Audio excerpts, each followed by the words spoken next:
Boa noite, amada igreja, a graça e a paz de nosso Senhor e Salvador Jesus Cristo. Boa noite, amados irmãos e irmãs, amigos e amigas.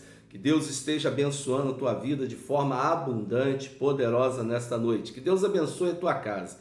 Quero te agradecer já de antemão por você estar nos permitindo adentrar a tua casa nesta noite para trazer-lhe uma mensagem de Deus, as boas novas do Evangelho, para abençoar a tua vida, para te fortalecer, para te edificar, para trazer paz e a certeza da vida eterna. Já quero te agradecer por isso e de antemão já te peço, vai lá no nosso canal, Pastor Fabiano Costa Gladiador, tem um botãozinho vermelho, inscreva-se ali, aperta esse botão, amassa esse botão aí, tá?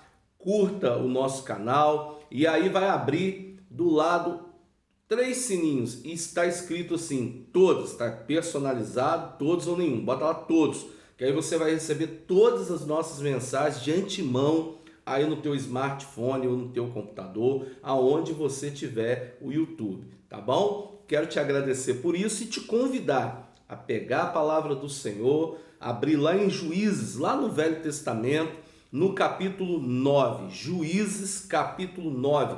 Quero trazer uma palavra de Deus nesta noite para edificação da tua vida, para aprendizado para a tua vida, para ensinamento e direção para a tua vida, direto do trono do Senhor. E já quero avisar a nossa igreja que dia 2 de agosto, tá? Domingo 2 de agosto, às 19 horas, nós estaremos realizando o nosso culto pós-pandemia. Estamos em plena pandemia, tá? Nós estávamos parados, mas foi flexibilizado, nós decidimos ficar mais uns 30 dias, para prevenção e cuidado. Então, dia 12 de agosto, nós estaremos de volta com o nosso culto presencial. Faremos um culto por semana, sempre aos domingos à noite.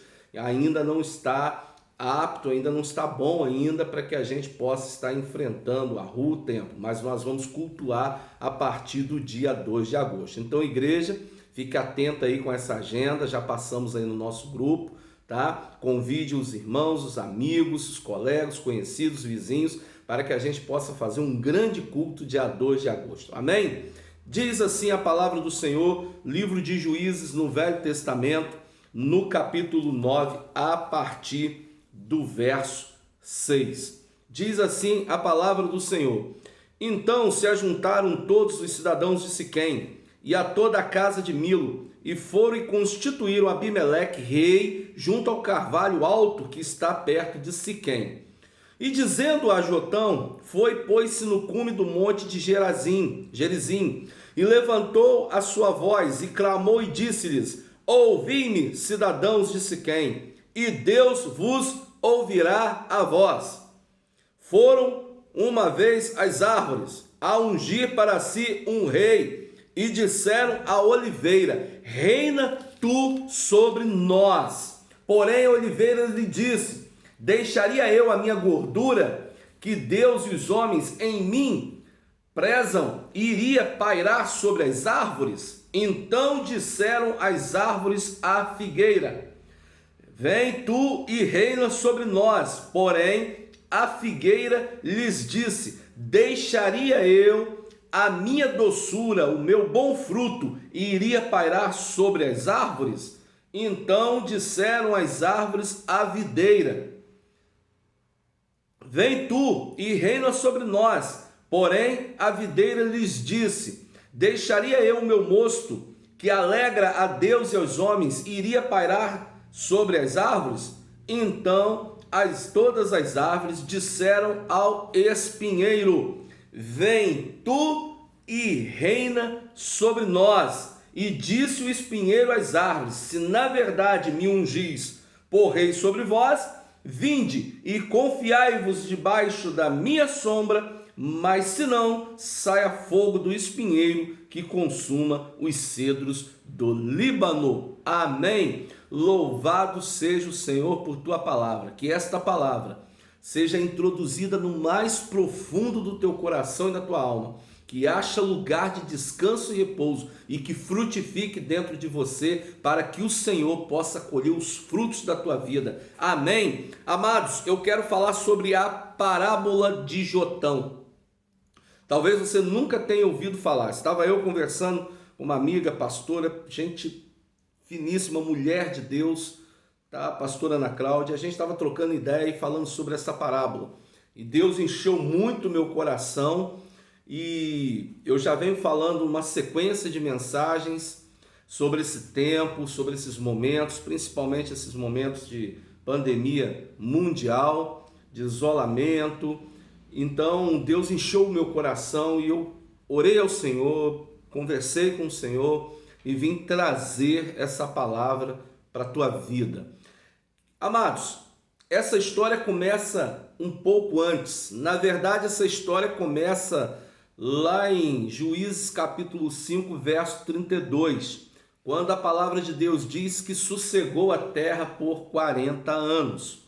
Logo na sequência, no capítulo 6, verso 1, vai dizer que os filhos de Israel fizeram o que era mal aos olhos do Senhor. Então, o que tudo isso quer dizer, traz para nós? A coisa estava tão complicada para o povo de Deus, estava tão difícil para o povo de Deus, que Gideão estava malhando trigo num lagar. Pensa aí com você. Lagar é lugar de pisar uva, certo? Eira é que é lugar de malhar o trigo. Mas Gideão estava malhando o trigo num lagar. A coisa estava tão complicada que a ordem das coisas estavam inversas, estavam trocadas naquele tempo. Então, por que disso? Porque todas as vezes, preste atenção nisso, todas as vezes que o Senhor traz paz sobre um povo, que o Senhor traz bonança e tranquilidade, o povo se esquece do Senhor e cai no pecado. Foi assim. O texto começa dizendo que Deus deu 40 anos de tranquilidade, paz para o povo, prosperidade. E o que o povo fez? O povo se esqueceu do Senhor e resolveu cair no pecado. Caíram tanto no pecado que o versículo diz que eles fizeram tudo que era mal na presença do Senhor. E todas as vezes que nós, servos de Deus, todas as vezes que os ímpios, todas as vezes que você comete um pecado diante do Senhor e não se arrepende dele, você pode ter certeza absoluta que as consequências do pecado nos alcançarão e virão até nós. Lá em Gálatas, no capítulo 6, versos 7 e 8, vai dizer que de Deus não se zomba. Aquilo que o homem semear e plantar, é isto que o homem irá colher. Nós não podemos plantar abacaxi e esperar colher tomate, nós vamos colher abacaxi. Não adianta plantarmos árvore, raízes daninhas, malditas, aquelas que matam outras plantas, achando que nós vamos colher uma bela planta de um belo jardim. Não, aquilo que o homem semeia, aquilo que o homem planta, é exatamente isso que o homem vai colher. Então Deus enviou sobre a nação de Israel, sobre o povo de Deus, sobre aquelas pessoas que estavam em pecado, os medianitas e os amalequitas. E o que esses povos, como gafanhotos, você pode ler a Bíblia que vai te falar claramente sobre isso. E o que esses povos fizeram? Esses povos deram em cima de toda a produção da nação de Israel. Deram em cima das ovelhas, deram em cima dos bois, do gado, deram em cima dos jumentos, deram em cima do fruto da terra e consumiram tudo e roubavam tudo. Nada que se plantava, quando chegava perto da colheita, o povo conseguia colher. Esse era o preço pelo seu pecado. Tanto é que a coisa estava tão louca, tão invertida, que Gideão malhava no lagar trigo ao invés de malhar na eira, com medo de perder a sua produção. Então, entenda, amados, que vivemos momentos de paz. Quando vivemos momentos de harmonia, não significa que devemos descansar, não significa que devemos relaxar, não significa que devemos folgar com a nossa vigilância, esmorecermos diante de tamanha bonança, de tamanha paz, na preguiça de orar ao Senhor. Muitos crentes se aproveitam de momentos de bonança, de momentos de paz para descansar. Você já viu no verão, quando a cidade está na praia, é uma coisa. Agora, quando a cidade está afastada da praia, quando chega depois da virada de ano, ou depois logo do Natal, há um esvaziamento muito grande na igreja de Deus. O crente simplesmente ele abandona a tua igreja, a tua comunidade, o teu pastor, abandona os seus irmãos e vou descansar, vou para a praia. E diz sempre para o pastor, pastor, depois do verão nós estamos aí, meio de semana arriscado a gente vir e tal, e vai para a praia, porque é um momento de descanso, é um momento de férias, então acaba relaxando. Mas se você fizer uma pesquisa com todos esses que fazem e têm por hábito fazer isso, quando eles retornam, eles nunca retornam com as suas vidas edificadas, consolidadas no Senhor. Sempre traz diversos problemas. Por quê? Porque folgou com a vigilância, folgou com aquilo que Deus disse: orai e vigiai todo o tempo, sem cessar. Então, quando vem os momentos de descanso, muitos acabam relaxando. Eu quero dizer para você, trabalhe assim, descanse assim, sempre focado. Feche o olho na hora do trabalho para as coisas do mundo e abra para o trabalho. Na hora do descanso, feche o olho para as coisas do trabalho e do descanso e abra o olho para as coisas de Deus. Você tem que estar sempre em vigilância. Você descansa trabalhando. Amém? Muitos crentes fazem isso. E aí Deus traz uma palavra para nós. Está lá em Provérbios, no capítulo 6, de 6 a 9, que diz assim: vai ter com a formiga, ó preguiçoso. Por que Deus manda a gente observar com a formiga? Ter um encontro com a formiga, ainda nos chama de preguiçoso. Porque a formiga ela não tem rei, ela não tem governo, ela não tem chefe, mas ela trabalha dioturnamente durante o verão. Para no inverno descansar? Não. Para que ela não precise no inverno sair da sua casa para apanhar mantimento, porque vai estar frio lá fora, vai estar chovendo, e tudo isso são barreiras intransponíveis para ela, que pode ocasionar destruições terríveis. Então ela trabalha durante o verão, ajuntem seus celeiros, para que no inverno elas possam descansar trabalhando com a sua colheita. Então Deus diz lá: vai ter com a formiga, ó preguiçoso. Mas o preguiçoso é que não sabe trabalhar, ele apenas sabe dormir. Então é isso que o Senhor traz para a gente como ensinamento em Provérbios 6, do versículo 6 ao verso 9. Essa é a realidade de muitos crentes, amados. É a sua mania de descansar e folgar e tirar férias. Não que isso seja errado, pelo contrário, não entenda mal o que o pastor está dizendo. Você pode descansar, você pode tirar férias, você deve fazer, nós também precisamos, nós também fazemos. O que você não pode fazer é relaxar de forma ao ponto de pecar diante do Senhor. Amém? Então, Deus levanta Gideão para liderar o povo. Então, já que o povo estava em pecado, então demônios de nome amalequitas e medianitas deram em cima de tudo do povo, como cortador, migrador, como um bando de gafanhotos, saiu destruindo tudo. Então Deus levanta Gideão. Ao levantar Gideão, Gideão coloca alguns empecilhos. Muitos crentes, quando é chamado para fazer alguma coisa, sempre tem uma desculpa. Outros que não têm chamado estão sempre se oferecendo a fazer. Então aqui há uma diferença. Quem é chamado especificamente para algo do Senhor sempre dão uma desculpa e foge. E aqueles que não têm chamado nenhum são os que se apresentam muitas das vezes para fazer. Então veja bem, Gideão coloca alguns empecilhos. O primeiro empecilho, ele diz que ele era o menor de todos, o menor da tua família. Depois ele diz que a tua família era uma família muito pobre, ele era de uma família extremamente pobre, tá? E que havia muitos homens muito numerosos, poderosos, mais do que ele. Então a primeira coisa que Gideão faz é botar um empecilho quando o Senhor o chama, quando o Senhor o convoca. Então Gideão, depois de colocar o empecilho, Deus o toca, Deus o revela para ele, Deus se mostra para ele, e Gideão vence as primeiras batalhas. Depois Gideão ajunta um exército numeroso de homens para uma segunda fase de batalha. Mais uma vez Deus se mostra para ele, se revela para ele, e ao invés dele ir com um exército numeroso, ele vai com 300 homens. Isso é Deus revelando o seu poder sobrenatural, dizendo para mim e para você: eu estou no controle de todas as coisas. Eu não estou muito interessado em quantidade, eu estou interessado na qualidade daqueles que eu levanto. Amém? Então, Gideão chega ao local de batalha, e ao chegar no local de batalha, Gideão ouve uma conversa entre dois homens, ao qual um diz que teve um sonho. E ele diz que teve um sonho com um pão de cevada torrado que rolava contra o arraial dos amalequitas.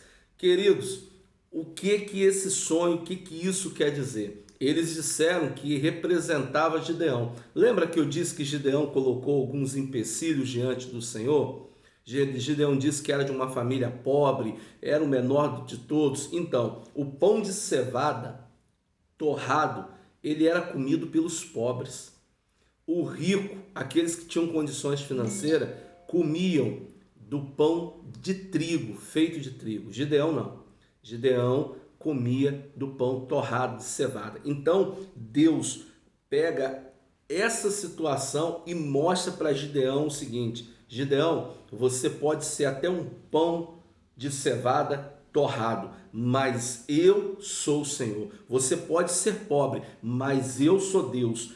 Eu vou fazer de você um grande homem de Deus. Então, Gideão era esse pão torrado, pobre, desprezível, fraco, que o Senhor transformou em instrumento de poder. Então, quero dizer para você, meu amado irmão, minha irmã, meu amigo, não importa quem você seja, não importa a sua condição de vida ou a condição de vida da sua família, não interessa a sua classe social, quando você se coloca à disposição do Senhor, Deus vai te usar nas suas qualidades e Ele pode potencializá-las ainda mais e fazer você maior do que você acha que é, porque o Senhor é Deus, Ele é Senhor. Deixa Deus transformar a tua vida. Você vai ver o quanto Deus vai te usar.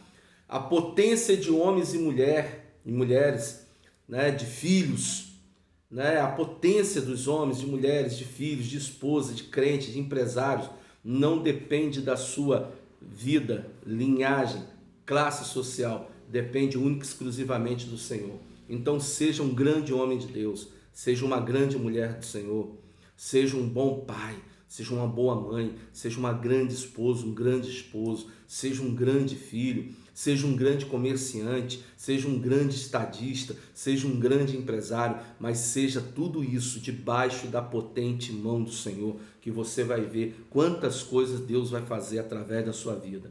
Amados, vencido as batalhas, passado todas essas coisas, agora nós vamos nos aproximar da parábola de Jotão.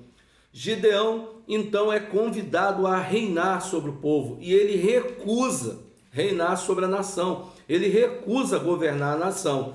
Antes, ele troca o seu governo por alguns despojos e apetrechos e por ouro. Ou seja, eu não quero governar, me dê aí o que vocês têm, ouro, tal, bracelete, tá, penduricalhos, e eu não quero governar. Então, Abimeleque, seu filho, trama uma maldade, algo horrendo, terrível sobre a sua própria família, tá? Sobre a sua própria nascença ali, da onde ele veio, sua própria raiz, e manda matar os seus 70 irmãos. Porém, um dos seus irmãos escapa a essa matança, a esse genocida, tá? E o nome dele se chama Jotão. Então Jotão se coloca contra Abimeleque pela covardia, pelos atos insanos que Abimeleque cometeu. Então Jotão se levanta contra Abimeleque, sobe ao cume do monte e diz a parábola que nós lemos na abertura. Levantou a voz e lança contra Abimeleque e a Siquém a parábola que ele diz. Amados, lá na parábola nós encontramos 3 árvores que foram convidadas pelas árvores para governar sobre ela. E as 3 árvores são a oliveira, o figo, a figueira e a videira. A oliveira produz o azeite da unção. A figueira produz um fruto gostoso, doce, figo. E a videira produz o vinho que nos traz a alegria, que é a presença do Espírito Santo. Então, elas foram convidadas a governar sobre o povo. E elas rejeitaram esse governo. Elas abriram mão disso daí. Os homens rejeitaram o chamado de Deus para governar sobre o povo.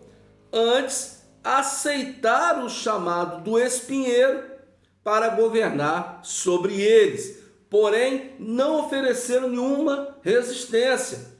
Antes, ao contrário disso, se sujeitaram, omitindo das suas responsabilidades e aceitando o governo do espinheiro. E o que é o espinheiro? Então deixa eu te dizer, porque na parábola diz que o espinheiro fala assim no versículo 15: eu, espinheiro, digo às árvores, na verdade ungis um rei sobre vós, vinde confiais debaixo da minha sombra. A maior mentira do diabo: espinheiro não produz sombra, porque espinheiro ele é rasteiro.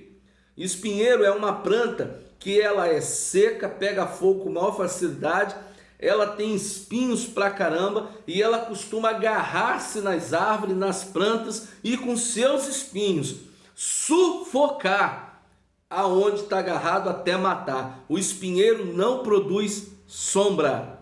O espinheiro não produz sombra. Mata tudo e destrói tudo ao seu redor. O espinheiro é uma planta que anda rastejando.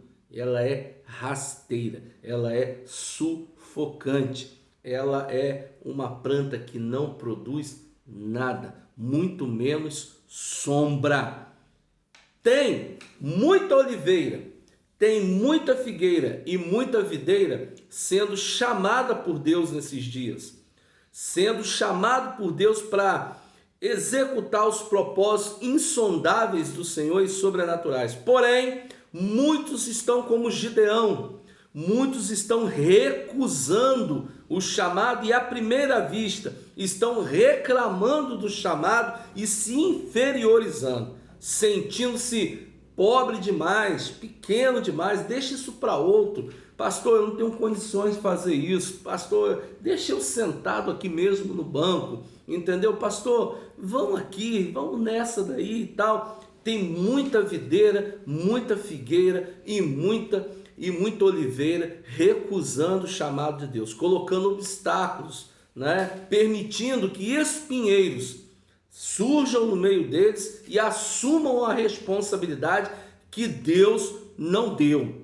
Aqui está um grande problema da igreja de hoje, aqui está um grande problema de muitas nações. Pessoas assumindo responsabilidade sem Deus ter levantado, sem Deus ter chamado. Então, assuma as suas posições. Não negligencie o chamado de Deus. Não ignore quando Deus chama você para um negócio, quando Deus chama você para um propósito. Não deixe que espinheiros, árvores secas que pegam fogo, aí você, gente, que fogaréu, mas no final aquele fogo vai te sufocar e vai te matar e os espinhos irão fazer o mesmo. Infelizmente, muitos só aprenderão sobre isso depois, quando a lição for toda executada. E aí pode ser tarde demais, amado.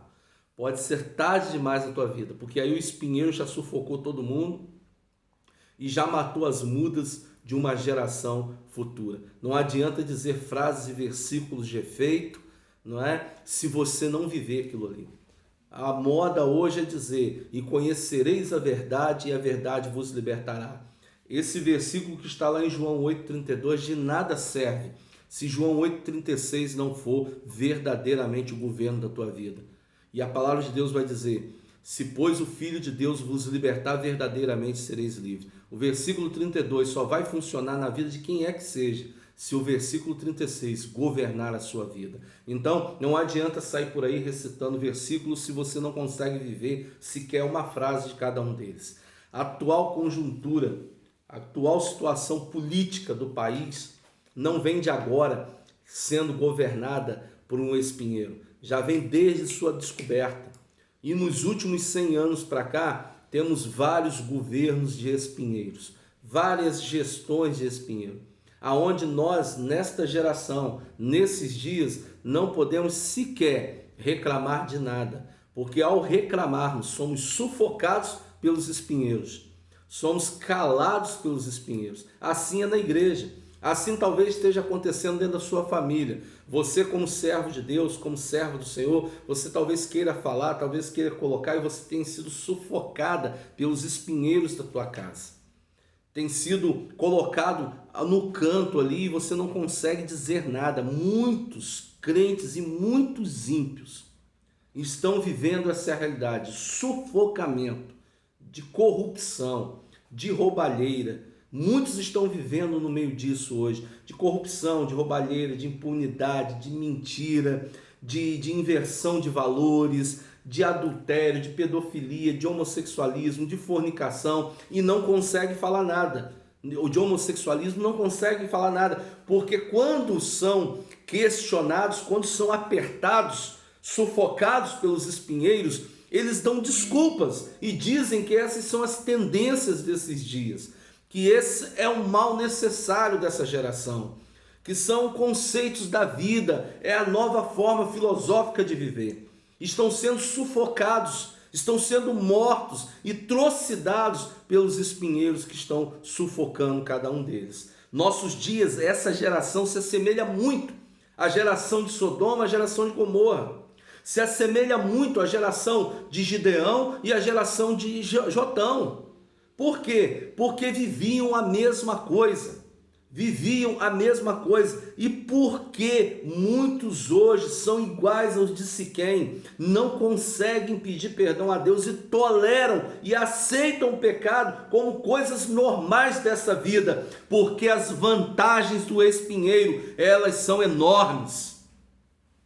Porque as vantagens do espinheiro, elas são enormes, porque o espinheiro se agarra a árvores frutíferas e diz para você que ali debaixo dele tem uma grande sombra, e você fica ali embaixo daquela sombra, porque a sombra é boa, traz frescor, mas no final esse espinheiro vai matar aquela sombra e você vai perder a sombra e o sol virá sobre você.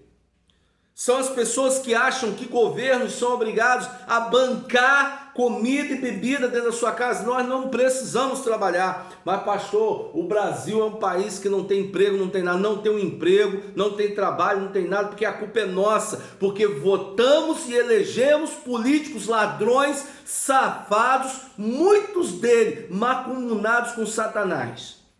Porque dizem e fazem promessas, assim como o espinheiro fez. Vamos ler aqui, amados. Olha o que o espinheiro diz. E disse o espinheiro às árvores: na verdade, se vocês me colocarem como rei sobre vocês, venham comigo e confiar em mim. Fiquem debaixo da minha sombra. Mas se não, o meu espinheiro vai sair fogo de mim contra vocês. Olha, o espinheiro está dizendo para as árvores que ele tem sombra. E eu já disse para você que espinheiro não tem sombra. Ele tem espinhos. Então muitos caem nas promessas. Assim são muitas igrejas. Venha comigo, eu vou te ungir diácono, eu vou te ungir pastor, eu vou te ungir obreiro, fica aqui e vamos junto, e transforma as igrejas de Cristo Jesus num grande balcão de negócios, aonde é escolhido o melhor funcionário, a forma de se produzir e de se ganhar dinheiro. E Deus está dizendo: olha, virá um juízo sobre vocês, arrependam-se hoje, se curve diante de mim.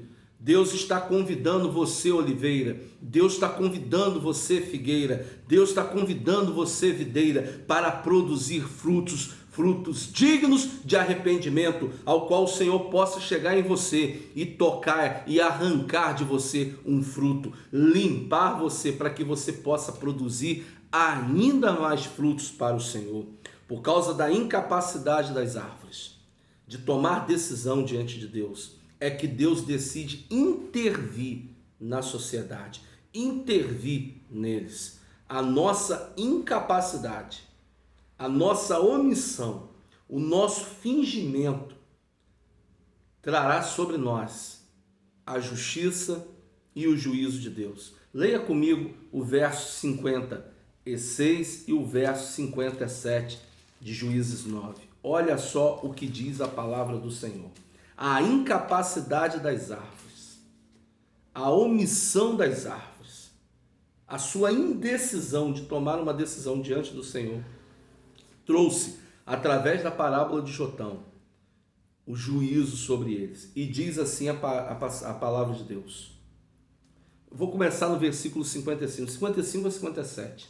Vai dizer assim: e vendo, pois, os homens de Israel que Abimeleque já era morto, foram-se cada um para o seu lugar. Ou seja, o homem morreu, acabou. Vamos cada um para o nosso lugar. É assim que acontece na igreja, é assim que acontece no país, é assim que acontece nos estados, é assim que acontece nas cidades.